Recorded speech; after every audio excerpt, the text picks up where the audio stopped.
Welcome to Mr. Nightmare. Forget everything you know about safe small towns. Forget the peace of 1912. Tonight we begin at the end of a perfect summer night, the moment a neighbor realized the silence was not normal. It was deadly.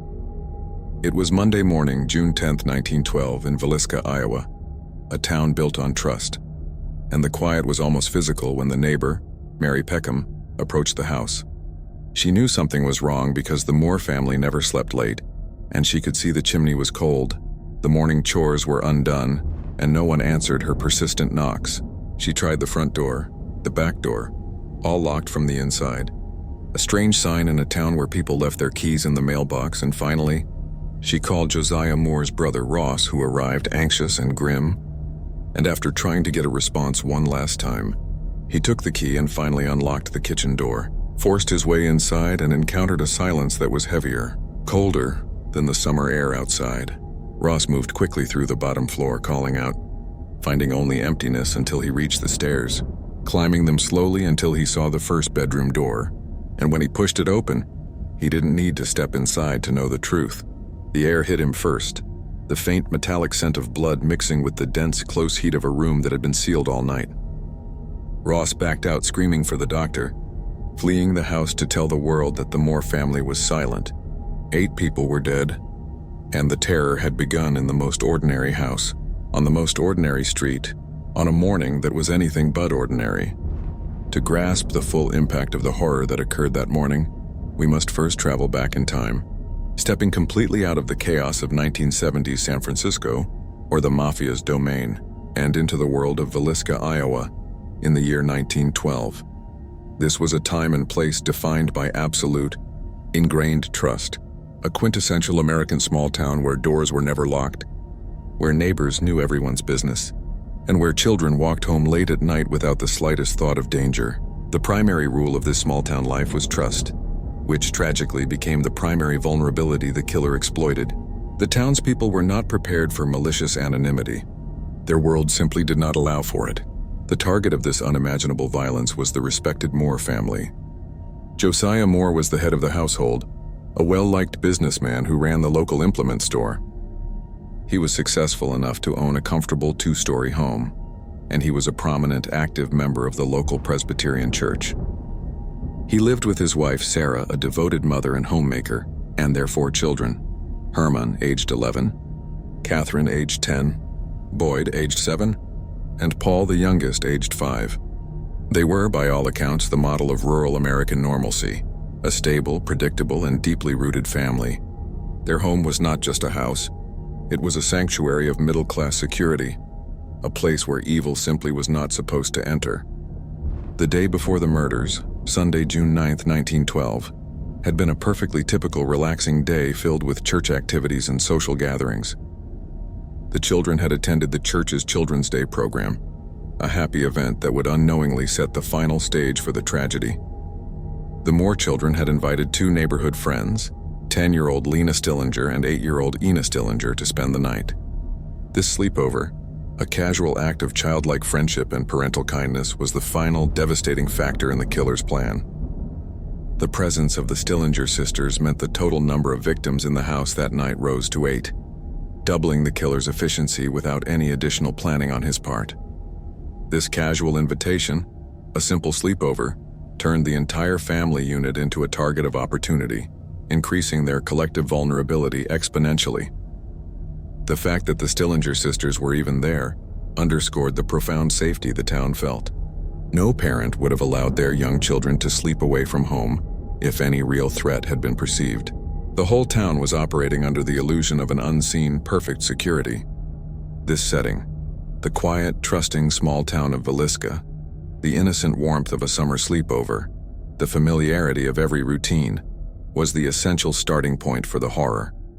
It provides the starkest contrast between the blissful surface truth and the monstrous reality that was about to unfold. The killer did not need to break in, because the social contract of the time left the back door, metaphorically and perhaps literally, unlocked. The day of June 9, 1912 ended with the sounds of contented community life. Hymns and laughter from the church, the rustling of evening winds, and the murmur of conversation from the 2-story Moore house. The last people to see the Moore family and the Stillinger sisters alive confirmed that the household was settled for the night sometime between 9:30 p.m. and 10:30 p.m. This was the moment the victims, completely unaware, made the fatal transition from a perfect Sunday to a terrifying omen. Their final, trusting action, falling asleep in a town they believed was completely safe, was the open invitation the killer needed. The key to this fatal sleep lies in the simplicity of the home and the customs of the era. The architecture of the house itself played a grim role. It was a typical middle-class home, designed for comfort, not defense. There were multiple windows and at least 2 doors, and in Villisca, most residents left their windows open during the hot Iowa summer nights for ventilation. This widespread practice of trusting the night air over locking down the house provided the killer with several potential silent points of entry. No forced entry was ever found. The killer did not need brute force. He needed patience and an open latch. Investigators later speculated the most likely entry point was either a back door or a window left ajar on the first floor. The killer probably entered the house while the family was settling down or had just fallen asleep. This initial phase, the shadowy infiltration, was an act of supreme stealth and patience.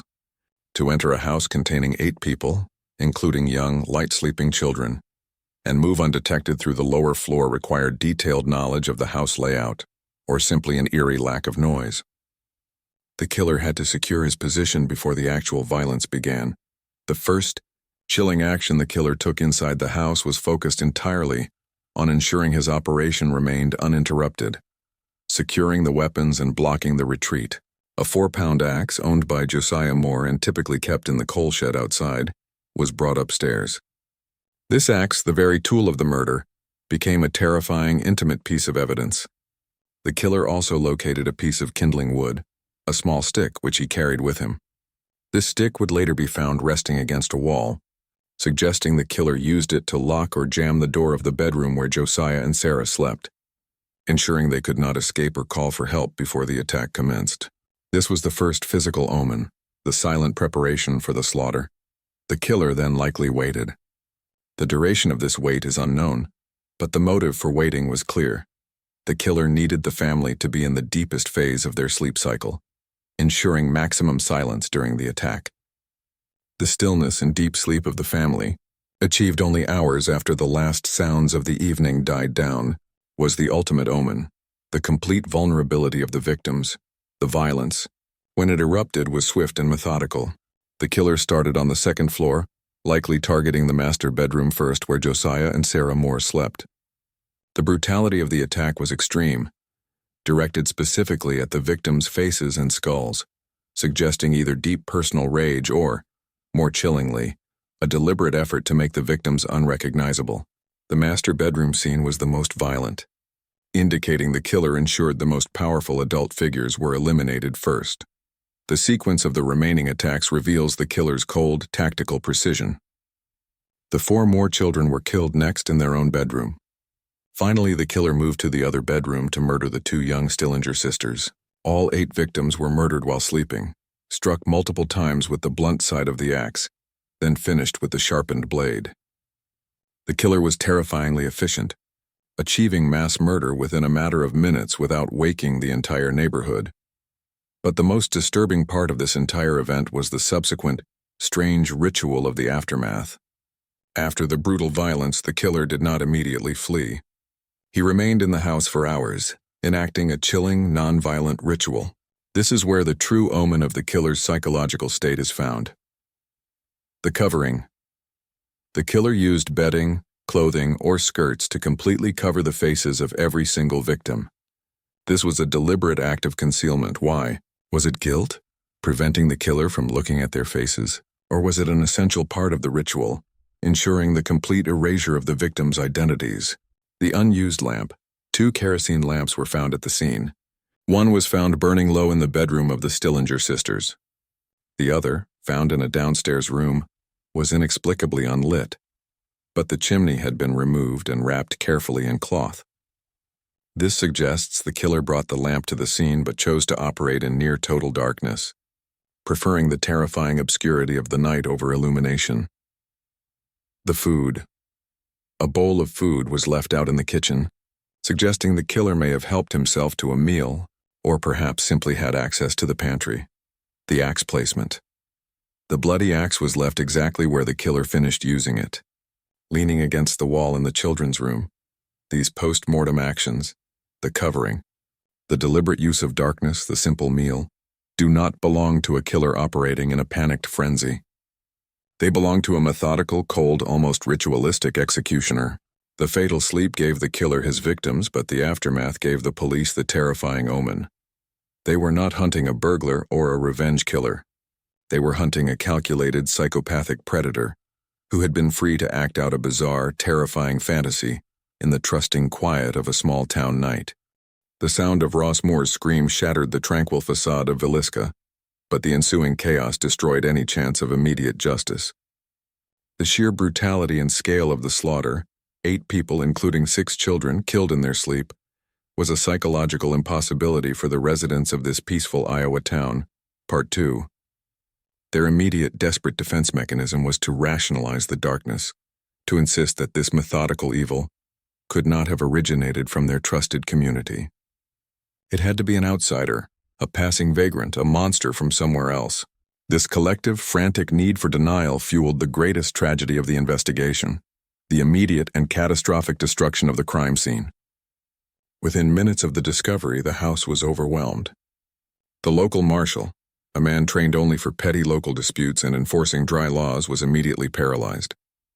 He had no training, no protocol, and no concept for dealing with a mass murder scene of this magnitude. He simply secured the immediate vicinity and called the county sheriff, who was himself an amateur in forensic matters, working with the primitive investigative techniques of 1912. But the institutional failure was compounded by the community itself.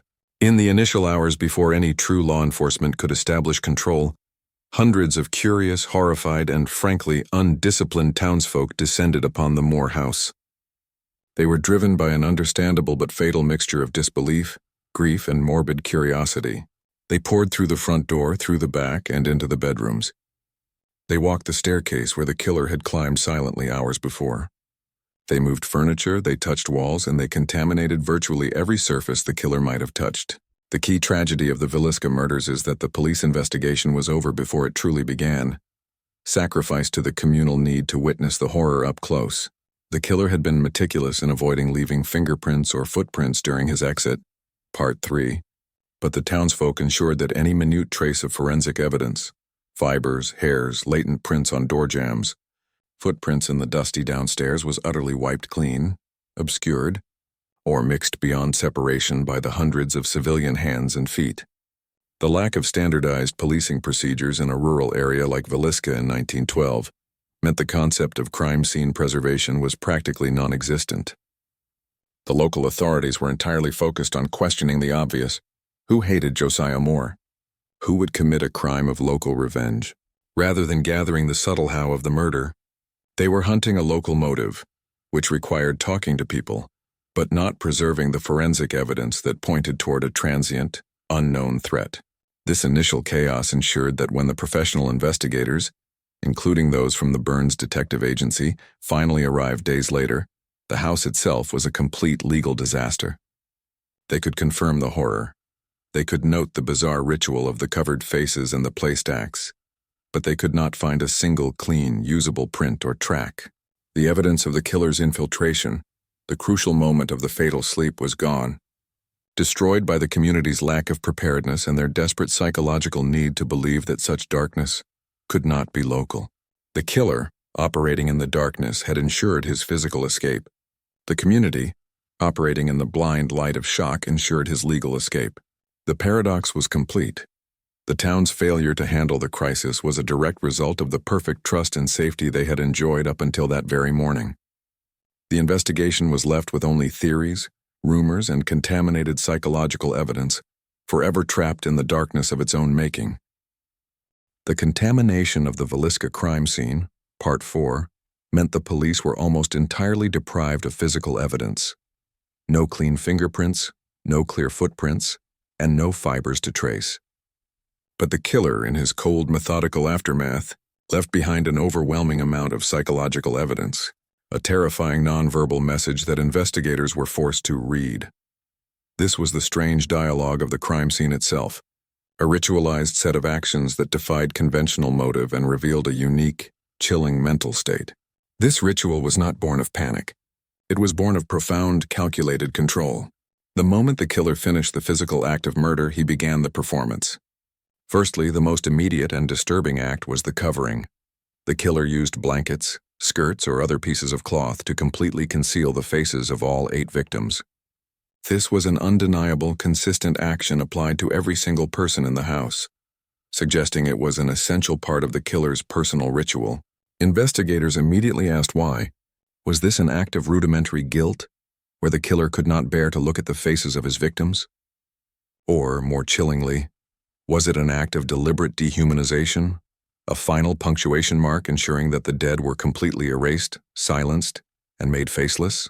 The message was one of absolute detachment, a statement that the killer did not recognize the victims as human beings whose eyes might hold recognition, but merely as objects in his terrifying tableau. Secondly, the killer's actions regarding the house's contents spoke volumes. The perpetrator searched the house minimally, taking only Josiah Moore's watch chain and nothing else of significant value, definitively ruling out robbery as the primary motive. This absence of material gain was the first sign that the motive was entirely internal, psychological, and dark. Thirdly, the bizarre arrangement of objects was a quiet statement of control. The bloody axe was left exactly where the killer finished using it, resting against a wall in one of the children's bedrooms. Throughout the house, the killer had placed small obstacles. Shoes were placed on windowsills and in front of doors, and a glass plate from a china cabinet was found leaning against a door. These objects were not security measures. They were sound alarms. If anyone downstairs had attempted to move or if an escape had been attempted, the sound of the falling items would have immediately alerted the killer. This confirms the killer spent hours inside the house after the murders, listening, waiting, ensuring total silence before making his final exit.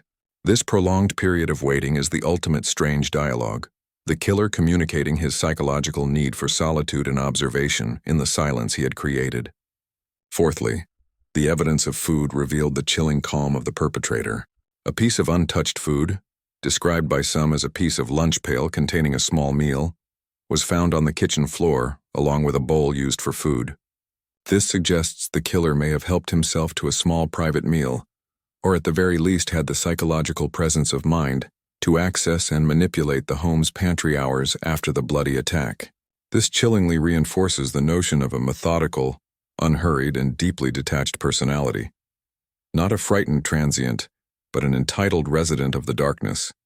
Finally, the placement of the kerosene lamps contributed to the terrifying paradox of light and darkness.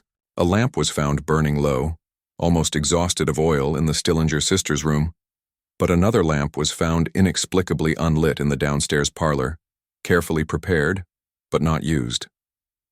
This suggests a killer who brought a light source but deliberately chose to execute the crime in near total darkness, using the absolute obscurity of the night to conceal his actions and perhaps amplify his own psychological state. The ritual of silence, the covered faces, the listening obstacles, the unhurried calm, became the entire case file. Since the physical evidence was gone, the police were left with only the killer's nonverbal confession, a horrifying tableau more that communicated only one undeniable truth.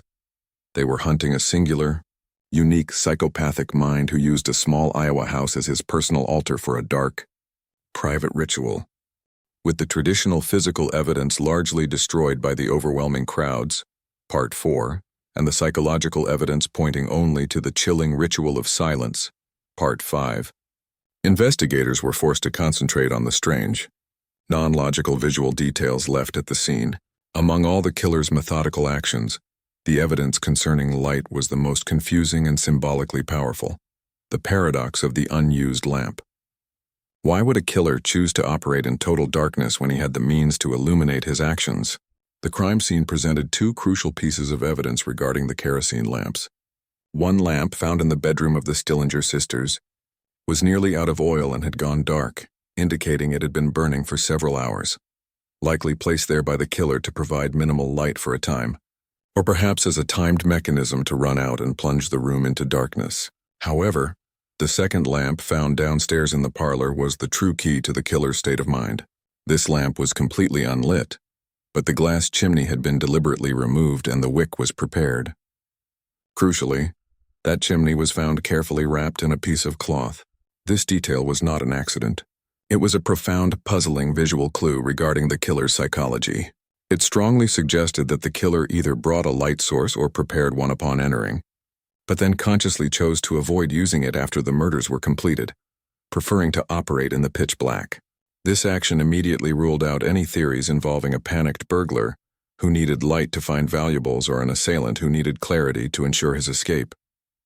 Instead, it strongly suggests a killer who was either intimately familiar with the total darkness of the house or, more chillingly, preferred the darkness.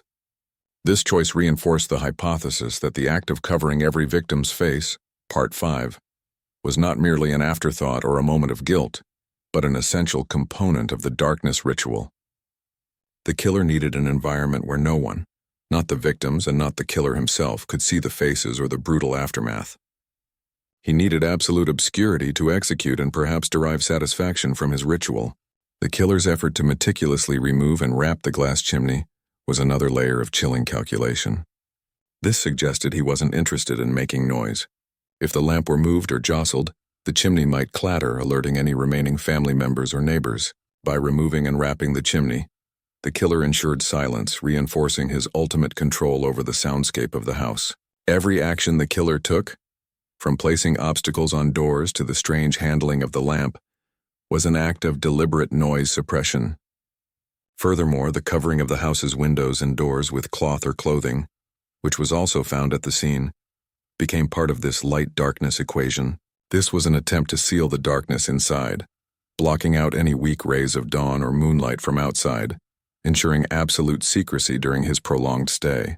Everything the killer did, the axe, the food, the obstacles, were physical facts, but only the unused, meticulously handled lamp truly articulated the psychological story.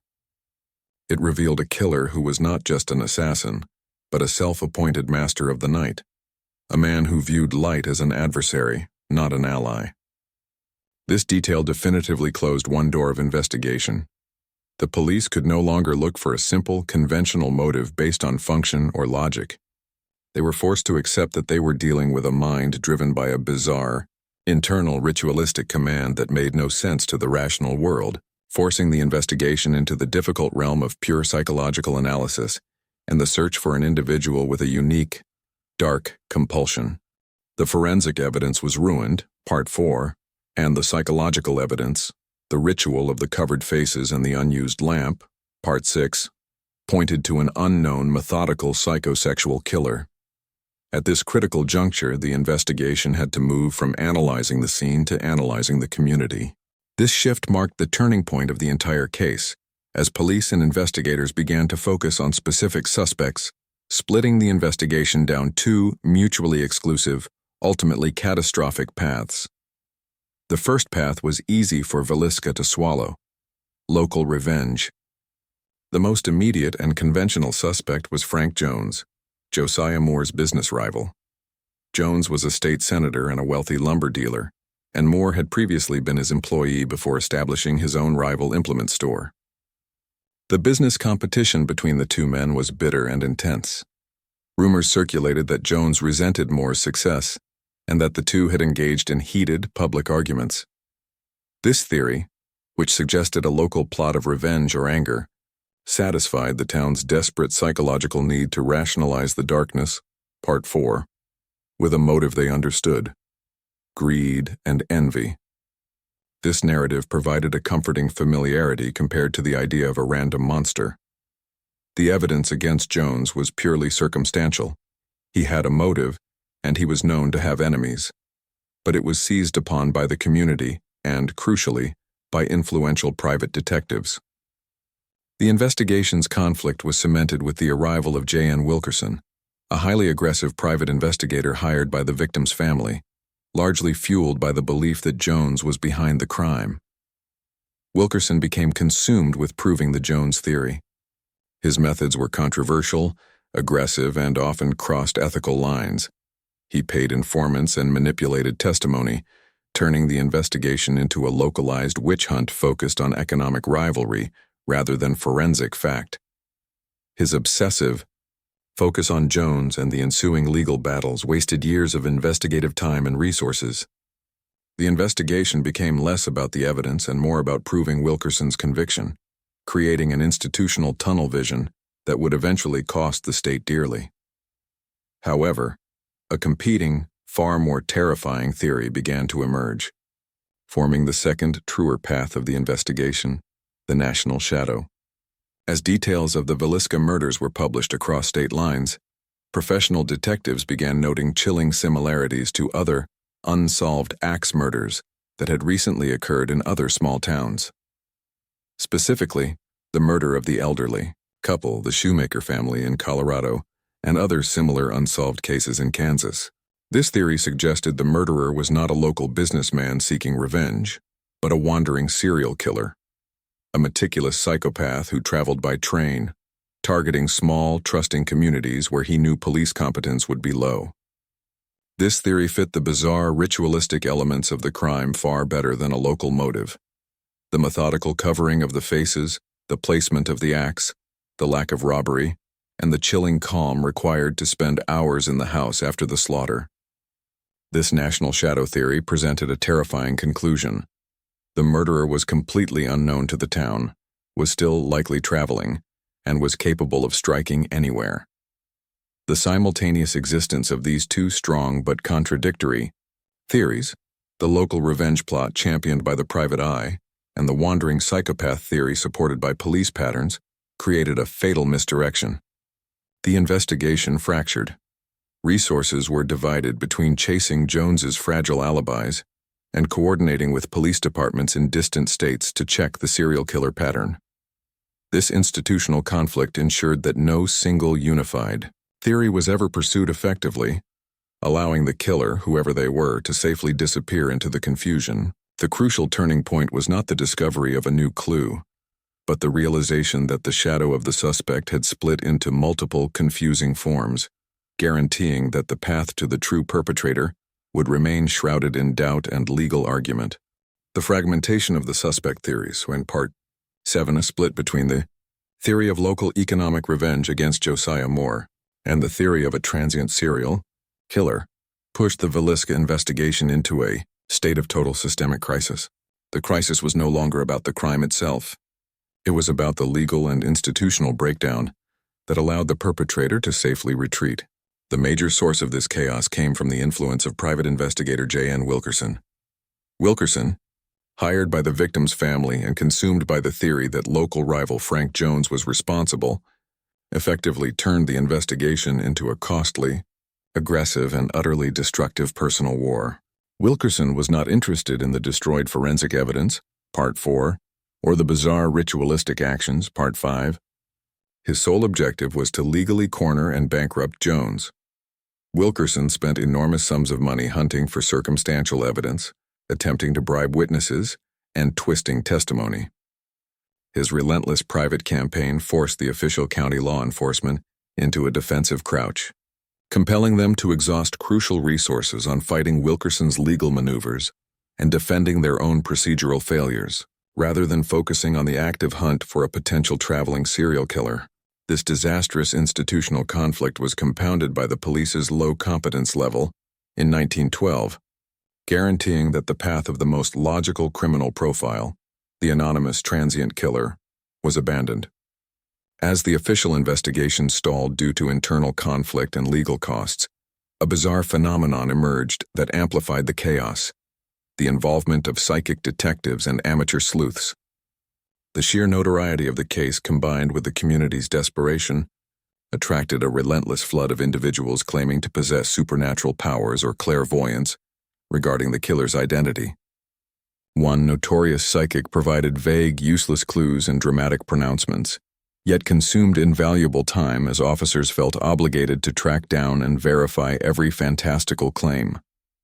Similar to later cases like the Zodiac Killer, Part 8 of that narrative, the Villisca investigation became buried under a mountain of noise, false leads, sensational rumors, and sensationalized, irrational tips from the public. This bizarre external interference further complicated the official case record, injecting non-factual, sensational elements into what should have been a cold forensic process. The police were forced to deal with a constant, draining battle against public superstition and media exaggeration, paralyzing the efforts of any officer attempting to apply logic or standardized investigative methods. The psychological crisis of the town itself reached its zenith. After the initial shock subsided, the collective fear morphed into paralyzing paranoia and cynical suspicion. People began to turn against neighbors, friends, and anyone with a slightly imperfect alibi. Anyone exhibiting unusual behavior was immediately labeled a potential suspect. This created a self-destructive feedback loop. The more rumors and internal fighting existed, the less capable the police became of focusing on genuine, potential external threats. The Villisca investigation devolved into a chaotic, tragic wreck, with professional investigators utterly exhausted, witnesses compromised, and local officials perpetually defending their reputations against Wilkerson's aggressive tactics. The ultimate triumph of the killer was not just the murder itself, but the fact that he forced the entire legal and social structure of the region to fight and effectively destroy itself. This institutional crisis ensured that when the case finally stumbled its way into the courtroom, Part 10, it would be decided not by evidence, but by pervasive doubt, institutional ambiguity, and the total failure to preserve the initial truth. The investigation was drowning in a swamp of internal politics, private vendettas, and costly dead ends. Part 8. The initial simplicity of Villisca had been replaced by a legal and social disaster, and the local police were desperate for a real lead, a clear face to put on the grotesque ritual of silence they had found. Part 5. That clarity, albeit a tragically flawed one, arrived 5 years after the murders. The focus finally shifted away from the local businessman Frank Jones and the vague specter of the traveling serial killer. Part 7. Settling instead upon a figure who truly matched the bizarre, ritualistic nature of the crime, Reverend George Kelly. Kelly was not an imposing figure, but a traveling evangelist, a man who drifted between small towns preaching. He was nervous, effeminate, and had a known history of mental instability and peculiar obsessions, including a fascination with violence and voyeurism. Kelly had been in Villisca on the night of the murders, attending the very church event that led to the fateful sleepover of the Stillinger girls. Part 3. He was identified by his strange behavior immediately following the crime. He sent letters offering to help the investigation, displaying an almost obsessive knowledge of the details that should have been kept secret. The true revelation occurred in 1917, when Kelly was finally tracked down and aggressively interrogated. Under relentless pressure, Kelly provided a detailed confession, a horrifying narrative that, for the first time, provided a human voice to the brutal silence of the crime scene. Kelly claimed that a voice instructed him to slay them, and that he followed the voice to the Moore house. He described entering the house, killing the 8 victims with an axe, and detailed the bizarre post-mortem ritual with unnerving accuracy. He spoke of the rhythm of the axe blows, the terrifying calm required to move through the house, and the deliberate covering of the victims' faces, a detail that aligned perfectly with the strange psychological evidence left at the scene. Part 5.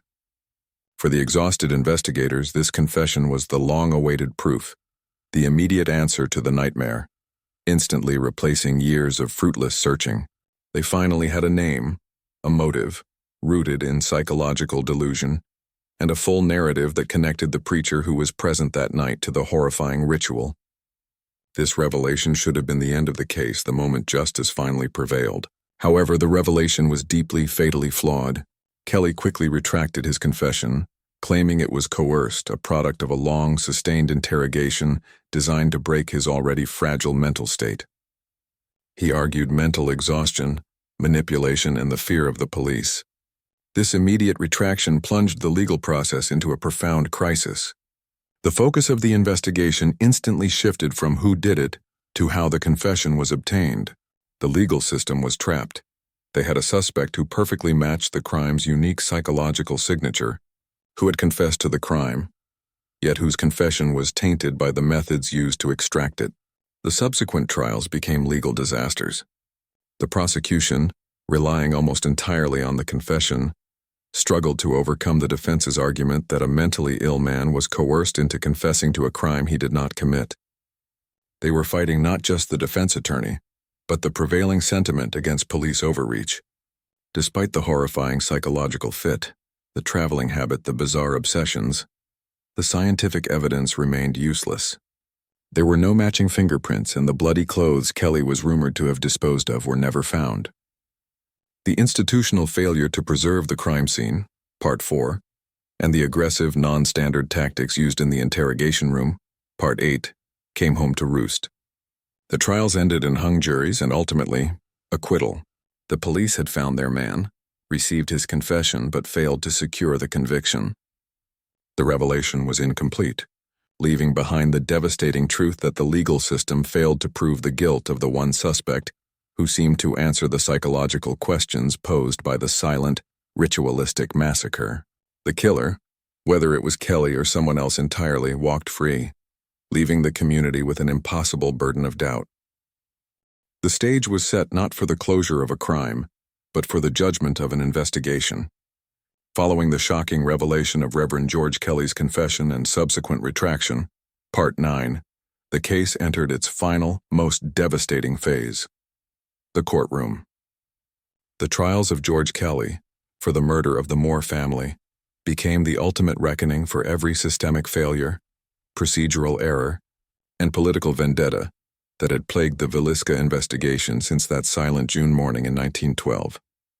The prosecution had a compelling, albeit psychologically complex, narrative. A traveling preacher driven by bizarre, violent compulsions and perhaps religious delusion confessed to the crime, detailing the ritualistic actions that no ordinary killer would know.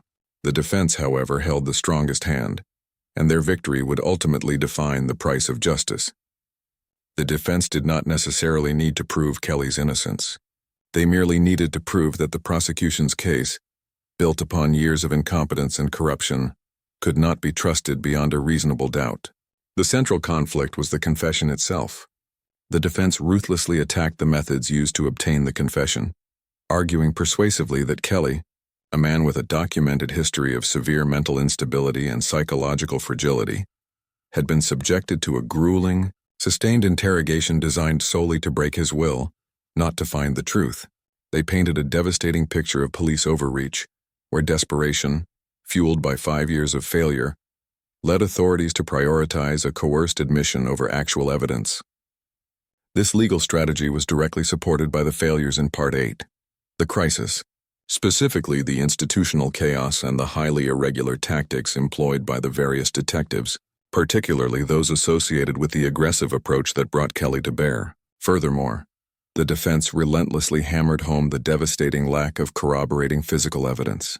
They pointed out to the jury that despite the exhaustive initial chaos, Part 4, and the years of subsequent searching, the prosecution could not produce the weapon beyond the original axe, which yielded no identifying prints, the bloody clothes Kelly allegedly wore, or a single fingerprint linking Kelly to the crime scene ritual.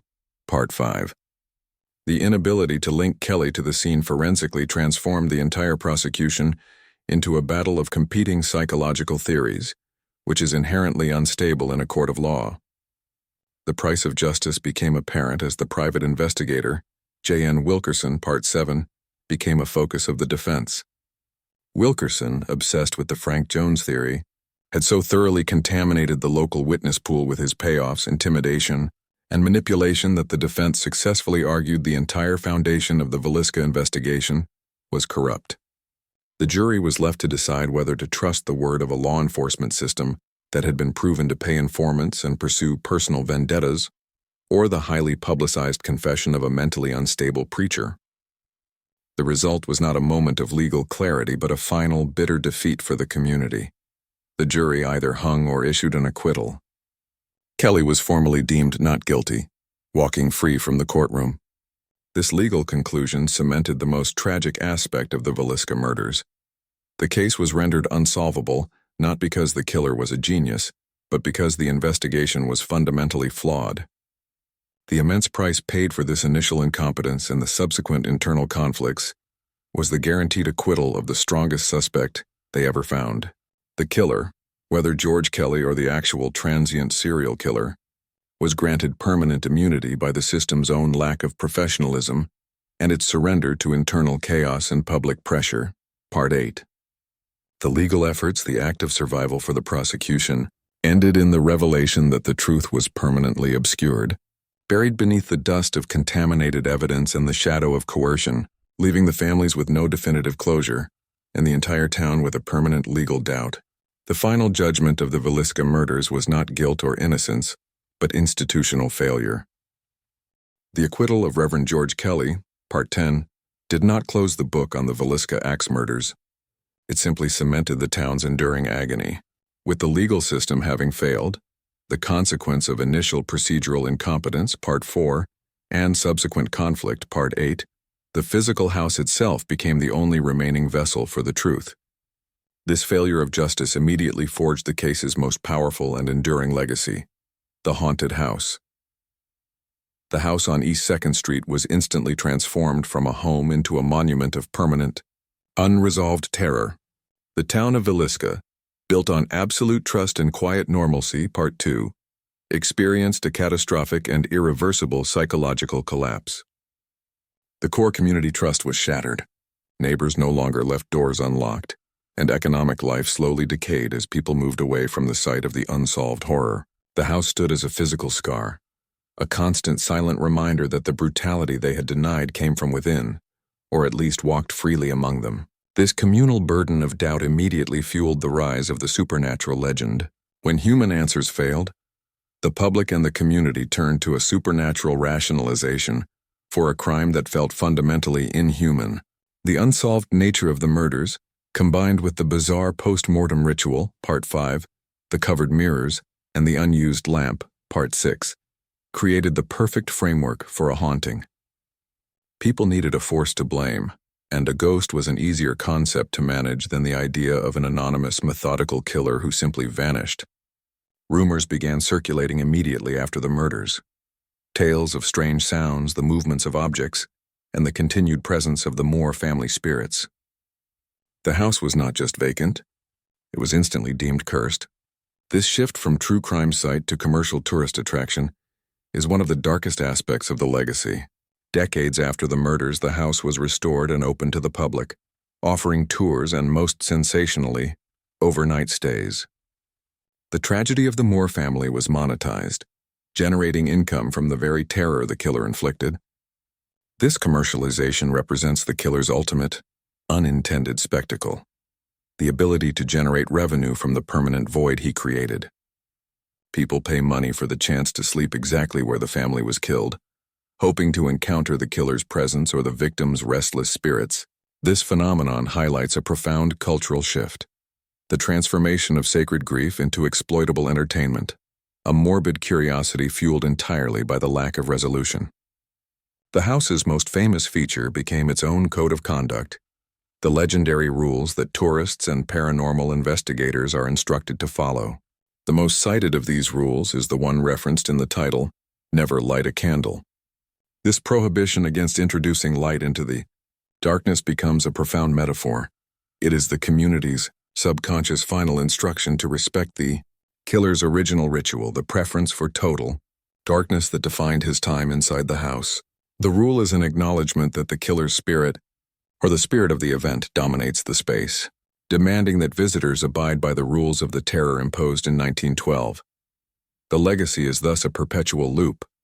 The house remains unsolved because the evidence was destroyed, and because it remains unsolved, it continues to be haunted, drawing fresh visitors to experience the enduring chill of the fatal sleep. The house is the permanent, physical symbol of the system's failure, ensuring that the killer, whether he was George Kelly or the traveling psychopath, achieved immortality not through fame, but through the permanent quiet terror of the darkness. The story of the Villisca Axe murders ends not with a prison sentence or a final confession, but with a question mark left hanging over a small, quiet house in Iowa. We have traced the arc from the blinding innocence of the perfect night, Part 2, to the horrific institutional collapse and legal chaos of the trials, Part 10. The final verdict of history is not about guilt or innocence. It is about the enduring power of darkness. The acquittal of George Kelly, regardless of his true culpability, was the system's formal admission of defeat, a consequence of the contaminated evidence, Part 4, and the failure to understand the crime's psychological core. The prosecution failed because the killer's actions were untraceable, non-material, and rooted in a psychological need that defied conventional motive. The killer, whoever he was, whether the transient psychopath or the mentally disturbed local, prevailed because he understood that in 1912, law enforcement was incapable of solving a crime committed for the pure, internal satisfaction of ritual. This crime was a success because it was designed to be fundamentally unprovable in court. The most chilling summation of the entire tragedy is found in the final unspoken rule of the house itself: never light a candle. This rule, which originated from the haunting that followed the tragedy, Part 11, is a direct consequence of the killer's original ritual. The unused lamp, Part 6, and the meticulous covering of the victims' faces, Part 5, were acts of deliberate concealment and imposed darkness. The candle in this context represents truth, clarity, and the desire to finally see the faces of the victims and the killer. The rule is a metaphor for the permanent status of the case. The killer imposed his need for darkness, and the system, through its failure, agreed to respect it forever. By never lighting a candle, the house and the entire town acknowledges the perpetual victory of the anonymous killer. The unresolved agony ensures that the shadows of doubt and the specter of the unknown transient killer continue to linger. The ultimate legacy of the Villisca Axe Murders is that the lack of resolution became the most enduring form of terror, transforming a simple Midwestern home into a terrifying, immovable monument to the price of lost innocence. This crime remains a testament to the fact that some psychological shadows are simply too deep for the law to illuminate. The Villisca Axe Murders remain open, a stark reminder that some cases are too bizarre and too tainted to ever find closure. We have analyzed the terrifying ritual and the ultimate failure of the system to look past the shadows. What is your final verdict? Do you believe the evidence was strong enough to convict Reverend George Kelly? Or do you believe the local police were merely chasing a known face to close the book on a killer who was already miles away? Where do you think the truth lies buried? Let me know your theories and insights in the comments below. Your voice against the darkness is what keeps this case from being fully silenced. If you dare to continue exploring the world's most terrifying rituals, true crime files, and unsolved mysteries, make sure you hit that subscribe button and turn on notifications. Don't let the darkness win. This is Mr. Nightmare, and good night.